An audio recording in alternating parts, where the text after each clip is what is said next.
అసలు విషయం చెప్పాను. ఇలాగిలాగా అంటే, "అమ్మ అదేంటమ్మా అంత పని చేసావు, మంచి ఫ్యామిలీ అలా చెప్పకుండా రావచ్చా?" వాళ్ళు చెప్పింది నాకు అసలు లోపల లోపలికి వెళ్ళట్లేదు. నాకు ఇదొక్కటే కనిపిస్తుంది. సో, అది నెక్స్ట్ నేను మంచి స్పోర్ట్స్ ఉమెన్‌ని. కబడ్డీ, ఖోఖో, రన్నింగు మంచి ప్రైజెస్ కూడా వచ్చాయి. బందర్ వరకు వచ్చాను నేను. ఇకపై ఇక్కడికి రాలేదు కానీ మళ్ళీ చెన్నై వెళ్ళాను. ఇటు రాలా. సో, అలాగేమిటంటే వాళ్ళ ఇంటి దగ్గర నుంచి మా పేరెంట్స్‌కి వాళ్ళు ఫోన్ చేశారు. చేస్తే మా ఫాదరు, బ్రదర్ వచ్చారు. వచ్చి చాలా సీరియస్ అయ్యారు. ఏం చేశారు? మీకు చెప్పకుండానే వచ్చేసాను. మీరు తీసుకెళ్ళా మరలా వచ్చేస్తాను. ఇదే నా ఆన్సర్ ఇదే ఉంది వాళ్ళ దగ్గర. వాళ్ళు ఏం చెప్పినా, ఏం చేసినా. అప్పటికి మీరు మేజరే కదా? అప్పుడెక్కడ మేజర్? అప్పుడే 16 నా ఏజ్ అప్పటికి. 16 బాగా బొద్దుగా ఉండేదాన్ని. అప్పట్లో హీరోయిన్లు అందరూ కొంచెం మెయిన్ క్యారెక్టర్స్ వాళ్ళు కూడా యంగ్ గా ఉండేవారు. లావుగా ఉండేదాన్ని. సో అప్పుడు డాడీ వాళ్ళు చెప్పినా ఏం చేసినా నేనైతే రాను అంటే అనకూడదు ఆ వాడు. మా అమ్మ ఎవరైనా అడిగినా చేసినా నా ఫస్ట్ మూవీ కోరుకున్న ప్రియుడు మార్కెట్లోకి వచ్చేంత వరకు నేను చచ్చిపోయాననే ఒక టాకు. రియల్లీ అంటే అంత ప్రెస్టేజింగ్గా ఫీల్ అయ్యారు. ఒక ఫ్యామిలీ నుంచి చేయకుండా వెళ్ళడము ఇదంతా అనేది. ఆడపిల్ల వెళ్తే కంగారు పడతారు కదండి. కానీ మిమ్మల్ని మీరు ఎలా సంభాళించుకున్నారు అప్పట్లో? అంటే ఇండస్ట్రీలో రకరకాలు అంటారు కదా, పరిచయం చేస్తామని తీసుకెళ్ళి మోసం చేసే వాళ్ళు ఉండొచ్చు. ఇండస్ట్రీలో చాలా మంది ఇలాగా, అంటే ఇవన్నీ వినడమే మనం. అవును. కానీ అఫ్ కోర్స్ చాలా మంది గొప్ప నటీమణులు, గొప్ప సక్సెస్ఫుల్ అయిన ఆర్టిస్టులు 100 మంది ఉన్నారు, 1000 మంది ఉన్నారు.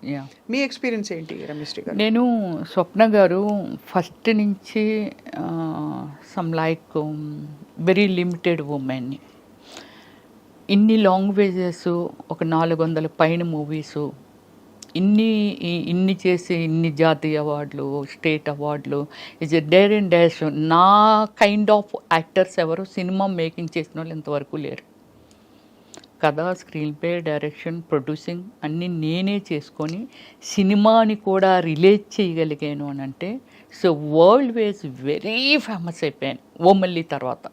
అందరూ రవివర్మ పెయింటింగ్స్ అన్నారు కానీ నేనని ఎవరు అనలేదు. అమ్మాయి కాదు రవివర్మ పెయింటింగ్స్ అని. పెద్ద పెద్ద రాసి మూవీస్ నరసింహరావు గారు కానీ, రామానాయుడు గారు కానీ పెద్ద వాళ్ళు అందరూ అన్నారండి. రాఘవేంద్రరావు గారు కూడా ఆ పోస్టర్లు చూసి అమ్మాయి కాదు పెయింటింగ్స్ అవి అని వాళ్ళంట. అంటే పబ్లిసిటీకి పెయింటింగ్ చేయించాను అనుకున్నారు. అదే కానీ అంత సమర్థత ఉంది. అంత హార్డ్ వర్క్. 17 వయసులో ఎవరు మంచి ఎవరు చెడు విచక్షణ ఎలా? అసలు ఏమి జీరో నాలెడ్జ్. ఎవరైనా వచ్చి గబక్కుమని రామ్మ తీసుకెళ్తా నిన్ను ఆ ఫలానా డైరెక్టర్ దగ్గరికి, అవి కూడా ఎక్స్పెక్ట్ చేశాను నేను. అంటే డైరెక్టర్స్ దగ్గరికి, ప్రొడ్యూసర్ దగ్గరికి అని కాదు కానీ నాకు కోరుకున్న ప్రియుడు జరుగుతున్నప్పుడే ఒక 3-4 సినిమాలు, అంటే లొకేషన్కు వీళ్ళు వస్తూ ఉంటారు కదా. నా టార్గెట్ ఏంటంటే ఏదో అయిపోవాలి, పెద్ద స్టార్ అయిపోవాలని ఒక టార్గెట్ ఉంది. సో దానికోసం అంటే నాకు ఇంకేం కనిపించేది కాదు. చాలా సీరియస్గా ప్రతిదీ నేర్చేసుకోవటం.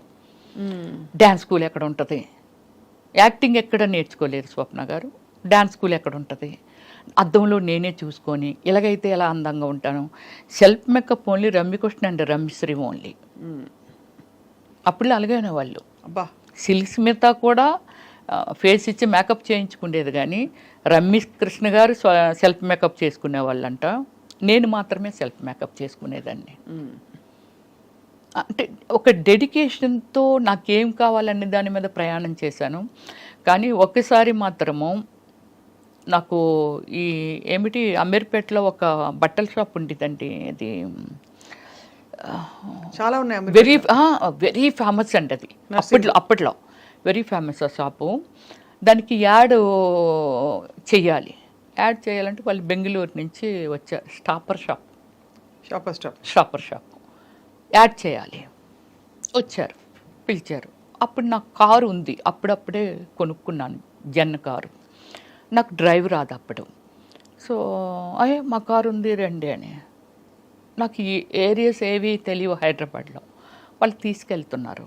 ఇప్పుడు ఆ ఏరియా ఏమిటనేది నేను ఇప్పుడు చెప్పగలను. చందానగర్కి మన అమీర్పేటకి మధ్యలో ఉంటుందండి. అది ఏమిటో అక్కడ రిసార్ట్ లాగా ఉన్నాయన్నమాట. అక్కడ తీసుకెళ్ళారు.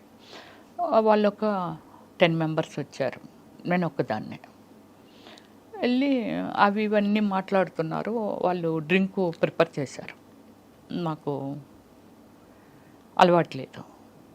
వాళ్ళు బీర్లు, అయ్యో మాకు అలవాట్లేదంటే మేము బీర్లు మాత్రమే తీసుకుంటాం, హార్డ్ డ్రింక్ అది తీసుకోము. బీర్లు అలా టైం అయింది. ఎంత అయింది? 9:30 అయింది. నన్ను డ్రాప్ చేసేయండి వెళ్ళిపోతాను అని అన్నా. ఉన్నట్టు మేడం పంపించేస్తామని 10 అయింది నైటు. పంపట్లా 10:45. అప్పుడు ఈ సెక్యూరిటీ డిపార్ట్మెంట్, పోలీస్ డిపార్ట్మెంట్ ఉంటుంది కదా, వాళ్ళు వచ్చారు. వస్తే నేను వాళ్ళతో చెప్పాను, సార్ నేను వెళ్ళిపోతాను అంటున్నాను అంటే, మరి వీళ్ళు మీకు తెలుసు అంటే, తెలుసు సార్, బెంగళూరు ప్రొడ్యూసర్స్ వీళ్ళు అని చెప్పాను నేను. సరే మరి వాళ్ళందరూ ఉన్నారు కదా, అయితే ఇంకా టైం అయిపోయింది వెళ్ళిపోండి అని అన్నారు. అంటే ఇంకొక 10 minutes కూర్చొని, ఎందుకంటే వాళ్ళు అక్కడే తిరుగుతున్నారు పోలీసులు, తీసుకెళ్తున్నారు. ఎర్రగడ్డ దాటిన తర్వాత ఫ్లైఓవర్ ఉంది చూసారా, ఆ ఫ్లైఓవర్ మీదకి వస్తున్నప్పుడు వాళ్ళు ఎందుకో మాటి మాటికి కారు దిగడం, బానెట్ ఎత్తడం ఇలా చేస్తుండేవాళ్ళు. సో ఏంటి వీళ్ళు ఎలా దిగుతున్నారు, ఇన్నిసార్లు దిగుతున్నారు, కారు రిపేర్ అయితే ఆగిపోద్ది కదా అనిపించేది నాకు. అక్కడికి వచ్చిన తర్వాత ఏమైందంటే, నన్ను అంటే ముందున ఒక ఆయన కూర్చున్నాడు, నా పక్కన 2 కూర్చున్నారు, వేరే కారుల్లో వెనకాల వస్తున్నారు. ముందుని ఒక కారు 10 మంది వాళ్ళు. సో కారు నా పక్కన కూర్చున్న ఆయన కొంచెం వల్గర్గా బిహేవ్ చేయడం మొదలుపెట్టాడు. అమ్మ బాబాయ్, వెనకన కూర్చొని. నేను ఎప్పుడు అబ్జర్వ్ చేశానంటే, బానెట్ ఎత్తి కారులో ఏదో వాటర్ పోస్తున్నట్టు పోసి పక్క కొంపేశాడు ఆ నీళ్ళు. రమ్య గారు, నాకు పేరు రామానాయుడు గారే పెట్టారు. రమ్యకృష్ణ, రవలి, రంభ వీళ్ళందరూ సక్సెస్ఫుల్ ఉమెన్స్ ఫిల్మ్ ఫీల్డ్లో. అందుకని 6 letter వచ్చేలాగా రమ్య అంటే మరి బోడుగా ఉంది. రమ్యకృష్ణ కూడా రమ్య అని అంటాము మేమందరమేని. ఏదైనా తోక తగిలిస్తే బాగుంటుందేమో అని చూచుకు అని చెప్పి శ్రీ పెట్టారు పక్కన రామానాయుడు గారు నాకు అప్పుడు. సో వెళ్ళి వీడు చాలా వల్గర్గా బిహేవ్ చేస్తున్నాడు, చాలా చాలా చాలా ఓవర్ అయిపోతుంది అది. అప్పుడు నేనేం చేశానంటే, నా సైడ్ డోర్ ఉంటుంది కదా, ఆ డోరు ఇలాగ ఓపెన్ చేసేటప్పటికి ఓపెన్ అయిపోతే ఈ కాలు ఇలాగ అడ్డు పెట్టి కిందకు దూకిటందుకే. మీరా? నేనే. వీడు నన్ను అసలు వదలట్లేదు, వీడు లాగించేస్తున్నాడు. ఈ కాలు అలాగే వెళ్తుందండి, కాలు చాలా వరకు అరిగిపోద్దా అని అనుకున్నాను. ఆ రోజు లక్కీగా ఏంటంటే షూ వేసుకున్నానంటే, నేను ఇలా తోసుకెళ్తుంది కాలు. ఎదురుగా సెకండ్ షో మూవీ వదిలితే ఫాదరు ఆ అబ్బాయి, అంటే చాలామంది వెళ్తున్నారు వస్తున్నారేమో, ఈ రూట్ గుండా వస్తూ ఉంటే అప్పుడు నా కాలు డోర్ ఓపెన్ అయ్యి కదా ఉంది, ఇటువైపు వస్తున్నారు వాళ్ళు, డోర్ ఓపెన్ అయ్యి ఉంది. ఎప్పుడైతే ఓపెన్ అయ్యి ఉండి నా కాలు ఉందో, ఆ పెద్ద ఆయన ఉన్నారు కదా, అమ్మ ఇది ఏదో ఏంటి ఆ కాలు డోర్ డోర్ ఓపెన్ అయిపోయింది, కాపాడండి అంటున్నాను నేను. అండ్ మీ పక్కన వాడు ఇబ్బంది పెడుతున్నాడు, ఇబ్బంది పెడుతున్నాడు. అంటే వీళ్ళు ఏం చేశారంటే, నా ముందు వెళ్ళిన కారు కొంచెం ముందుకెళ్ళిన తర్వాత యూటర్న్ తీసుకుంటే వాళ్ళు కథలు చెప్తున్నారు, ఏమండి ఇప్పుడు మీ ఇంటికి వెళ్ళట్లేదు, మా ఫ్రెండ్ ఒకడు ప్రాబ్లం పడ్డాడు, వాడి దగ్గరికి వెళ్ళి తర్వాత మీ ఇంటి దగ్గర దిగబెడతామండి అని ఇవన్నీ చెప్తున్నారు. మీకు తెలిసిపోతుంది, నాకు అర్థమైపోతుంది వాళ్ళు మాట్లాడుతున్న మాటలు. కారు అంటాడు, నీళ్ళేం పక్క నుంచి బానెట్ ఎత్తే గ్యాప్ ఉంటుంది కదండి, ఆ గ్యాప్లోంచి కనబడుతుంది, పక్కనే వేసేసాడు, బానెట్లో వేసాను, హీట్ ఎక్కిపోయింది అంటాడు, ఏదో చెప్పేస్తున్నారు. నాకు భయం వేసి అలా చేస్తే, మీరు నమ్మరండి, గాడ్ లాగే ఆ అబ్బాయి ఆయన వాళ్ళ వెనకాతలు ఇంకోళ్ళు ఎవరో వస్తున్నారు. వీళ్ళు ఎప్పుడైతే కారు ముందుకు వచ్చి ఇలాగ ఆపారో, వెనకాల వచ్చిన వాళ్ళు కూడా పక్కన ఇలాగ ఆపారు. కారు స్పీడ్గా వచ్చి ఆపితే, ముందు అమ్మాయిని దింపండి అని అంటే, ఎవరమ్మా వాళ్ళు అన్నారు. సరే ఇలాగ నాకు ఒక యాడ్ ఇప్పిస్తామని చెప్పి నన్ను తీసుకొచ్చారండి. చాలా రోజులు నాతో ఫోన్లో మాట్లాడారు ఆ పెద్ద ఆయన. సో ఇది అప్పుడు నన్ను కిందకి దించి మొత్తం బాడీ ఎంత ఉడికిపోయి, బాడీ అంత స్వెట్టింగ్ వచ్చేస్తుంది అనమాట. అప్పుడు ఆయన దగ్గరుండి బండి మీద, అబ్బాయినేమో నువ్వు ఇలాగ వెళ్ళిపో అమ్మ, నేను దిగబెట్టి వచ్చేస్తాను ఆమెని అని చెప్పి నన్ను మా ఇంటి వరకు, అరోరా కాలనీలో ఉండేదాన్ని నేను. చిన్నవారు అప్పుడు చాలా మీరు? ఏది చిన్నదాన్ని అన్నారు. అందము చందము లేని రోడ్డు అంటే పోయిన పిల్లలు ఎవరిని వదలట్లేదమ్మా, ఇంత అందం ఉంది, ఇంత ఉంది, ఎవడు ఏది చెప్తాలని నమ్మేసి వచ్చేస్తావు, దేవుడు పంపినట్టుగా మేము ఏదో వస్తున్నాం కాబట్టి సరిపోయింది, లేకపోతే నీ లైఫ్ ఏంటమ్మా, తప్పు కదా, అలాగే ఎవరైనా రమ్మంటే అలాగే వెళ్ళిపోవచ్చు. That is first and last. అంతే, మీకు అలాంటి ఎక్స్పీరియన్స్? అంతే. చాలా ఇది వింటేనే అసలు నాకు టెన్షన్ మీరు వచ్చేస్తుంది నమ్మరు, ఆ రోడ్డు మీద నిలబడలేకపోయాను, కిందకు వచ్చి చాలా దూరం నుంచి షూ మొత్తం అంతా అడుగునంత కచ్చగా అయిపోయింది. అదే అంటే మీరు తప్పించుకోవడానికి ప్రయత్నించారు, వాళ్ళు ఏదో చేద్దామని ట్రై చేశారు. సో ఇది సినిమా అయిన తర్వాతే కోరుకుంటూ ప్రీడ్ అయిపోయాక అయ్యా అయిపోయింది. తర్వాత ఆషాఢం పెళ్లి కొడుకు చేశాను, తర్వాత ఏవో ఇంకొక 2-3 సినిమాలు చేశాను. అలా మీకు పెరుగుతూ పెరుగుతూ మీకు క్యారెక్టర్స్ ఏం వస్తున్నాయని లీడ్ క్యారెక్టర్స్ చేశారు కదా మీరు, అండ్ ఆ తర్వాత you shifted to character roles, లేకపోతే ఇలా సపోర్టింగ్ రోల్స్, కామెడీ రోల్స్? నేను స్టార్టింగ్ నుంచి మిక్స్డ్ ఇవి చేశాను, మెయిన్ రోల్స్ లీడ్ రోల్స్ చేస్తూ కృష్ణ గారితో కూడా హీరోయిన్ చేశాను. ఎవరు నేననేసి మూవీ చేశాను. తర్వాత పునీత్ రాజ్ కుమార్తో చేశాను, తర్వాత రమేష్ అరవింద్తో చేశాను, సూర్యతో చేశాను, విక్రమ్ గారితో చేశాను. అంటే నేను ఎలా అయిందంటే నాకు ఎవరు గాడ్ ఫాదర్ లేరు ఫిల్మ్ ఇండస్ట్రీలో, అందుకని చాలా ఆశ్చర్యం. మీరు ఎలా నిలదొక్కున్నారు? గాడ్ ఫాదర్ లేరు ఇంతవరకు. ఎన్ని టైం చెప్పినా బిలీవ్ చేయగలరా లేదనేది ఇంతవరకు కాంట్రవర్సీ లేదు నా లైఫ్. వెరీ డీసెంట్ అనమాట. ఎవ్వరూ మిమ్మల్ని ఏ టైంలో కూడా ఇబ్బంది పెట్టలేదు అయితే? లేదు. ఇలాంటి సిచ్యువేషన్ ఒకసారి ఎవడో సంథింగ్ అంటే ఇండస్ట్రీలోనే మీకు రకరకాల మనుషులు ఉంటారు కదా, చాలా గొప్పగా పెద్ద మనుషులు చాలా మంది ఉన్నారు, ప్రతి ఇండస్ట్రీలో ఉంటుంది. ఈ ఇండస్ట్రీలో ఏంటంటే కొంచెం రూల్స్ అవి రిలాక్స్డ్ గా ఉంటాయి కాబట్టి వాతావరణాలు కూడా అలా ఉంటాయి, లేట్ నైట్స్ ఉంటాయి. మరి అలాంటప్పుడు మీరు ఇబ్బంది పడకుండా రావడం అనేది చాలా పెద్ద. అంటే నేను ఫస్ట్ నుంచి ఒక టీంని మెయింటైన్ చేసేదాన్ని. తక్కువ టైంలో సాగర్ గారు డైరెక్టర్ గారు ఇప్పుడు మన ఈ లోకంలో లేరు, ఆయన నేను వసేనా మరదల మూవీ చేశాను, రామ్ సక్కనోడు సుమన్ గారితో చేశాను. అప్పుడు కన్నడలో ఆయనే నన్ను ఇంట్రడ్యూస్ చేశారు, అమర్ అక్బర్ అంతోని మూవీ అని. ఇంద్రజ నేను దానికి సుమన్ గారు కాదు, మన సాగర్ గారు డైరెక్టరు పరిచయం చేశారు. సో ఆ సినిమా తర్వాత అనుకోకుండా చాలా కన్నడలో నేను చేసిన మూవీస్ అన్నీ ఇట్టే, అన్ని 100 days. కానీ ఇవాళ మీరు ఎంత ప్లెయిన్ గా, అంటే ఒక హీరోయిన్ కు ఉండే అంత ఒక సినిమా స్టార్ కు ఉండే ఇది లేకుండా హంగులు, ఇంకేం చెప్పాలి, చాలా డౌన్ టు ఎర్త్ గా ఉన్నారు. సో ఏం లేదు స్వప్న గారు, అంటే కొంచెం పీస్ఫుల్గా ఎండ్ ఆఫ్ ద డే నన్ను నేను చూసుకుంటే నేను ఉండాలి అనే ఒక డ్రీమ్ ఉన్న గర్ల్ని నేను. చాలా పీస్ఫుల్గా ఉండాలి, డీసెంట్గా ఉండాలి. ఇప్పుడు ఒకటి మాట్లాడుతాను, నేను పొలిటికల్ లేక వచ్చాను అనుకుందాం.